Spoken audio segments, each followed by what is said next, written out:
Have you ever caught yourself constantly checking your phone, just hoping for a message that never shows up?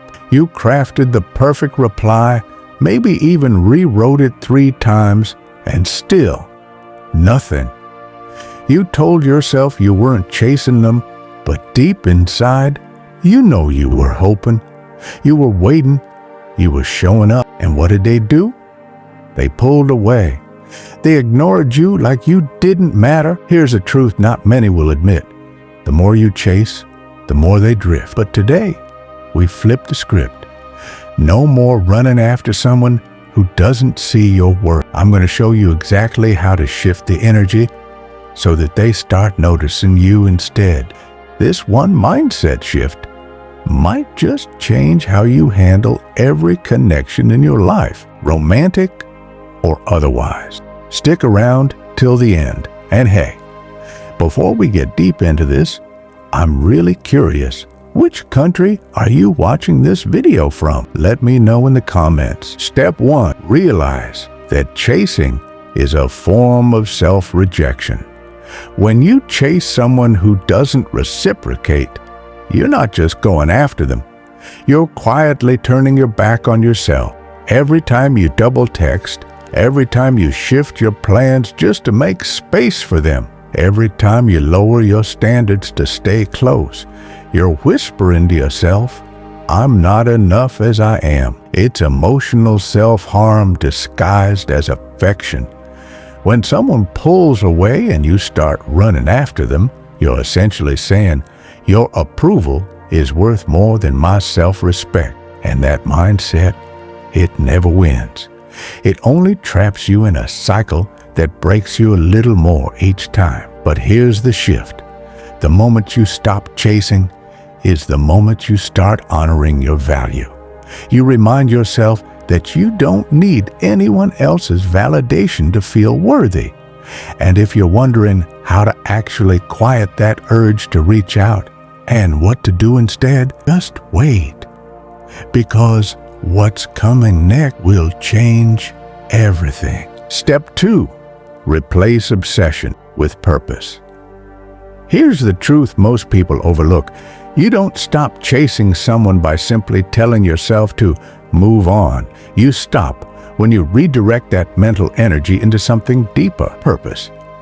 When your mind is unoccupied, it clings to people, fantasies, and false hopes. But when you're locked in on building something, whether it's your career, your fitness, your creativity, or your future, you stop needing someone else to validate your existence. I had a client who used to spiral over a woman who kept him dangling, mixed signals, empty promises. We shifted his focus to a personal brand he'd been dreaming of for years.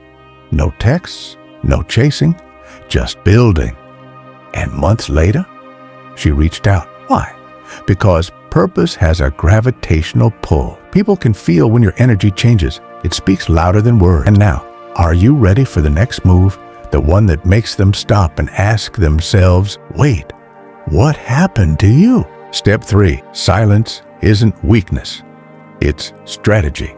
Let's get one thing straight. Silence isn't about playing games or manipulating someone's emotions. It's about reclaiming your power by creating space. The kind of space that makes your absence louder than your presence ever was. Most people are terrified of silence because they think it means losing someone. But when you learn to embrace it, you're making a bold statement. I'm not scared to walk away because I know exactly what I bring to the table. You're not punishing them, and you're not being cold. You're simply choosing to prioritize yourself. That's not weakness. That's strategy. Step 4, fall in love with your mirror again. When you start chasing someone, it's easy to lose sight of the person you were before they showed up. The version of you that smiled freely, laughed without needing an audience, and lived fully without anyone's approval. This step is about reconnecting with that version. It's about remembering the you who hit the gym because it made you feel alive, who dressed up not for compliment, but for confidence, who poured energy into passions that had nothing to do with being seen. You don't need their eyes on you to matter. You just need to look in the mirror and recognize your worth again. Step 5. Elevate publicly, heal privately. Don't heal just to show them you're better. Heal because you finally value yourself enough to refuse staying broken. When you do that, the chase flips. They'll come after you, not because you begged or wanted it, but because you've transformed into someone too strong and magnetic to be overlooked. Stick around, because what I'm about to share next will bring everything together. For now, hit subscribe and check out this short video.